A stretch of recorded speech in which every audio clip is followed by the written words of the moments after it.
Assalamualaikum warahmatullahi wabarakatuh. Yang saya hormati Bapak Pimpinan Cabang Muhammadiyah Kecamatan Singgahan, dalam hal ini Bapak Subagio.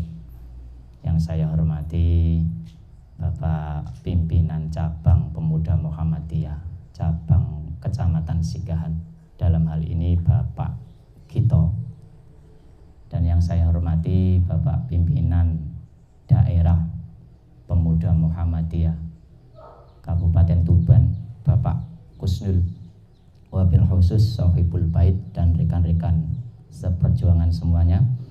Alhamdulillah, alhamdulillahirabbil alamin, wa bihi nasta'inu ala umuri dunya waddin. Wassalatu wassalamu ala asrofil anbiya'i wal mursalin wa ala alihi wa ashabihi wa man tabi'ahum bi ihsanin ila yaumiddin. Amma ba'du, fa ya ayyuhan nas ittaqullaha haqqa tuqatih wa la tamutunna illa wa antum muslimun. Yang pertama, alhamdulillah, puji syukur kepada Allah Subhanahu wa taala, zat yang telah memberikan kita semuanya segala kenikmatan. Sampai dengan detik ini kita semuanya masih bisa bertemu dalam rangka bersilaturahim di Kecamatan Singgahan. Mudah-mudahan apa yang kita lakukan pada sore hari ini mendapatkan ganjaran kebaikan dari Allah Subhanahu wa taala. Amin, Allahumma amin. Shalawat dan salam mudah-mudahan tetap tercurahkan kepada uswah kita, junjungan kita, Nabiullah Muhammad sallallahu alaihi wasallam, yang menunjukkan kepada kita satu-satunya agama yang benar yang diridhoi Allah, yaitu ad-dinul Islam. Bapak-bapak, saudara semua yang dirahmati Allah, di sini saya kebagian amanat, lebih tepatnya bukan tausiah nggih. Keranten enten ingkang luwih sepuh nyuwun sewu. Maksud kula ten mriki niki keranten angsal amanah niki badhe sekedhik nyampeaken mawon, nyampeaken ilmu, sebuah ilmu ingkang mudah-mudahan nantinya apa yang saya sampaikan bisa menjadikan pelajaran bagi kita semuanya, wabil khusus di bulan suci Ramadan seperti saat ini. Rekan-rekan ingkang dihormati kalian Allah, dirahmati kalian Allah, kita di sini ini semuanya insya Allah adalah aktivis organisasi. Panjenengan sedoyo ngurip-nguripi organisasi wadah Muhammadiyah, wadah Pemuda Muhammadiyah ingkang notabene wadah niki nggih menika merjuangaken Islam, perjuangan syariat Islam, wadah yang bertujuan untuk menyiarkan Islam. Maka tentunya di sini adalah dibutuhkan bagi kita sebuah keyakinan integritas yang kuat terhadap pertolongan Allah kan gitu.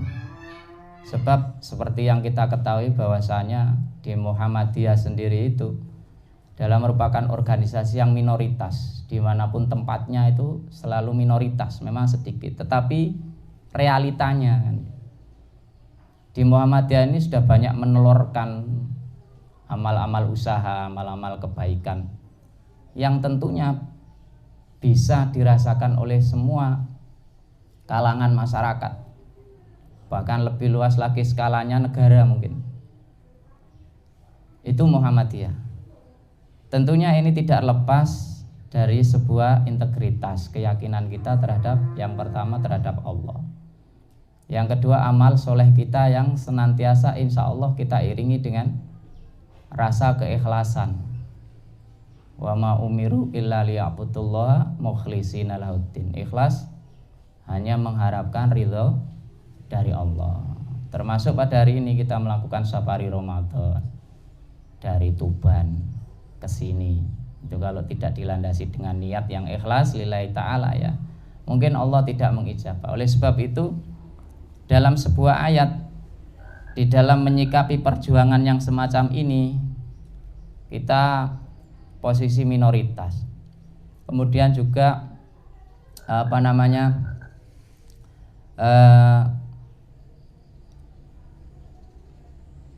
secara jumlah kita minoritas, secara apapun kita ini mungkin menyita ya, seperti itu, menyita waktu kita, menyita tenaga kita, pemikiran kita. Oleh sebab itu harus dilandasi, yang pertama adalah keimanan, yang kedua adalah dengan keikhlasan tadi, sehingga tercipta suatu amalan-amalan soleh yang kata Allah dengan amalan tersebut mudah-mudahan bisa menjadikan kita ini sarana pelantara kita untuk kelak di kemudian hari di yaumil akhirah bisa mendapatkan surga dari Allah Subhanahu wa ta'ala. Maka integritas yang sudah kita bangun itu harus tetap kita tanamkan di dalam hati kita dengan tetap mempercayai, berkeyakinan bahwa meminta tolong kepada Allah itu menjadi salah satu-satunya jalan untuk perjuangan kita. Kata Allah dalam surat Al-Baqarah mengatakan wasta'inu bis-sabri was-shalah wa innaha lakabiratun illa 'alal khashiyin. Bahwasanya di dalam ayat itu Allah Subhanahu wa taala menjelaskan wasta'inu, minta tolonglah kamu semuanya orang-orang yang beriman itu kepada Allah, wasta'inu dengan cara as-sabar bis-sabri was-shalah, dengan cara sabar dan sholat. Apalagi keadaan yang kita ketahui ini, Muhammadiyah minoritas, yang kita lakukan juga terbatas mau dan sebagainya. Itu maka integritas itu yang bisa membuat kita pejuang-pejuang mujahid Muhammadiyah itu bisa menjadikan Muhammadiyah itu menjadi besar. Itu karena tekad, karena integritas itu, keyakinan kita terhadap Allah. Dengan terus-menerus berkeluh kesah, meminta bantuan, meminta pertolongan kepada Allah Subhanahu wa taala dengan cara bisabri was-shalah, dengan cara sabar dan sholat. Itu kunci. Jadi Allah memberikan solusi kepada kita terhadap permasalahan-permasalahan yang kita hadapi, entah itu permasalahan internal di keluarga, permasalahan di masyarakat, permasalahan di organisasi. Itu dengan dua cara tadi. Ini orang Islam dalam menyikapi semua musibah yang datang, ujian yang datang itu. Yang pertama adalah dengan kesabaran, bahwa memang Islam itu, Allah itu khususnya menginginkan hambanya itu supaya menjadi orang-orang yang sabar. Semisal saja perintah puasa. Perintah puasa itu kita dididik oleh Allah supaya untuk berpuasa. Puasa itu kalau dalam bahasa makna Jawanya itu kan ngempet dari segala keinginan-keinginan yang bersifat duniawi, hawa nafsu, dari lapar, dari dahaga, dari nafsu syahwat, nafsu amarah, kan gitu. Karena memang sudah menjadi qadarullah bahwa manusia itu memiliki nafsu. Nah, yang menjadi keinginan Allah terkait dengan pembahasan nafsu itu, barangkali ini agak melebar sedikit. Dengan nafsu itu Allah menginginkan menjadi nafsu yang mutmainnah. Terbukti ketika Allah memanggil hamba-hambanya, khususnya orang-orang yang beriman itu dengan kalimat ya ayyatuhan nafsul mutmainnah irji'i ila rabbiki radiyatan maradiyah fadkhuli ibadi fadkhulil jannati. Nah, itu membuktikan bahwa Allah itu selalu mengharapkan hamba-hambanya itu ketika kembali kepada Allah itu dalam posisi nafsu yang terkontrol, yang mutmainnah. Sehingga bisa kita ambil pelajaran, ambil kesimpulan bahwasanya dengan puasa inilah jalan satu-satunya untuk mengekang nafsu tersebut, supaya yang barangkali nafsu amarahnya tidak terkendali, nafsu syahwatnya tidak terkendali, nafsu lawamanya tidak terkendali, itu dengan puasa diharapkan bisa meminimalisir, sehingga nanti di luar bulan-bulan suci Ramadan, di luar bulan Ramadan, bulan-bulan lain itu kita dicetak menjadi kader-kader yang la'allakum tattaqun. Itu ketika korelasinya dengan surat-surat yang menjelaskan tentang perintah berpuasa. Kembali kepada ayat awal. Jadi itu prinsipnya dalam perjuangan ini ada dua cara yang dijelaskan oleh Allah, diberikan solusi oleh Allah untuk kita. Bisabri, sabar itu tadi ya, terkait dengan sabar. Oleh sebab itu dalam ayat lain juga surat Al-Imran ayat 17 Allah juga menyebutkan as-sabirina was-sadiqina wal qanitina wal munfikina wal mustaghfirina bil ashar. Nah, itu kenapa sifat sabar itu dikedepankan karena dengan tujuan itu. Jadi sabar itu dalam arti ini konteksnya tidak hanya bisa menahan ketika emosi, amarah, tidak itu, tidak hanya itu. Karena itu sudah menjadi nafsu bawaan manusia. Jadi kalau bisa kita simpulkan, kita perhatikan sak meneng-menenge wong, sak sabar-sabari wong, ketika hatinya itu kesendu gitu kan, emosi, maka akan muncul namanya nafsu amarah. Itu sudah qadarullah. Cuman di sini hikmahnya Allah menyuruh tadi, mengekang nafsu syahwat tadi, nafsu amarah tadi, dengan salah satunya dalam melakukan ibadah puasa. Itu sabar. Nah, sabar dalam konteks umum, dalam arti yang lebih luas lagi. Pikirannya wong Muhammadiyah itu kan luas. Memahami ayat-ayat, memahami hadis itu kan tidak secara tekstual saja, tetapi kontekstual kan gitu, secara luas. Jadi dalam memahami konteks sabar itu juga yang dinamakan sabar itu lebih luas lagi, yaitu sabar dalam menjalankan perintah Allah, sabar dalam menjauhi segala larangan-larangan Allah. Itu terkait nafsu tadi. Maka sabar itu menjadi prioritas yang pertama, kunci yang pertama di dalam kita berjuang, bermunajat, dalam memohon kepada Allah. Yang kedua adalah sholat. Wasta'inu bis-sabri was-sholah. Nah, sholat ini adalah merupakan salah satu ibadah yang dimana kita ini dicipta, diperintah untuk secara langsung berinteraksi kepada Allah. Itu sholat, berinteraksi. Maka sholat ini harus betul-betul kita perhatikan, sholat dengan hati kita, dengan jiwa kita, dengan ruh kita kan gitu ya. Kalau dalam pembahasan yang kolbu tazkiyatun nafas, itu sholat itu harus dengan kolbu, dengan hati kita, dengan ruh kita gitu. Jadi tidak hanya dengan jasad.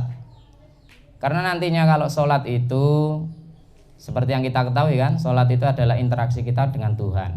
Kalau sholat itu hanya dikerjakan sebatas jasad, maka itu nanti akan hanya menjadi ritual, tidak bermakna, tidak ada maknanya. Padahal sholat itu kembali ke awal, itu adalah interaksi secara langsung seorang hamba kepada Tuhannya. Itu yang maka Allah menerangkan dalam surat itu, sholat itu menjadi solusi. Jadi apapun yang menjadi keluh kisah kita, curhatan hati kita, itu hendaknya kita curhatkan hanya kepada Allah melalui apa? Sholat. Aplikasinya dalam kehidupan sehari-hari, sabar, kuat, ngempet, memperbaiki nafsu tadi. Nah itu. Seperti itu sehingga diharapkan kita ini bisa betul-betul menjadi hamba Allah yang tatkun. Nah, sabar dan sholat itu bukan perkara yang enteng kata Allah. Wasta'inu bis-sabri was-shalah wa innaha lakabiratun. Dua-duanya, dua perkara itu adalah lakabiratun, besar, sangat berat. Illa 'alal khasiin, kecuali bagi orang-orang yang khusyuk. Nah, sekarang kita perhatikan konteks ayat. Orang yang khusyuk yang dimaksud oleh Allah itu orang yang bagaimana? Dilanjutkan oleh Allah keterangannya, alladzina yadhunnuna, yaitu orang-orang yang yadhunnuna, yakin. Dzanna yadhunnu, dzanna dzan itu prasangka.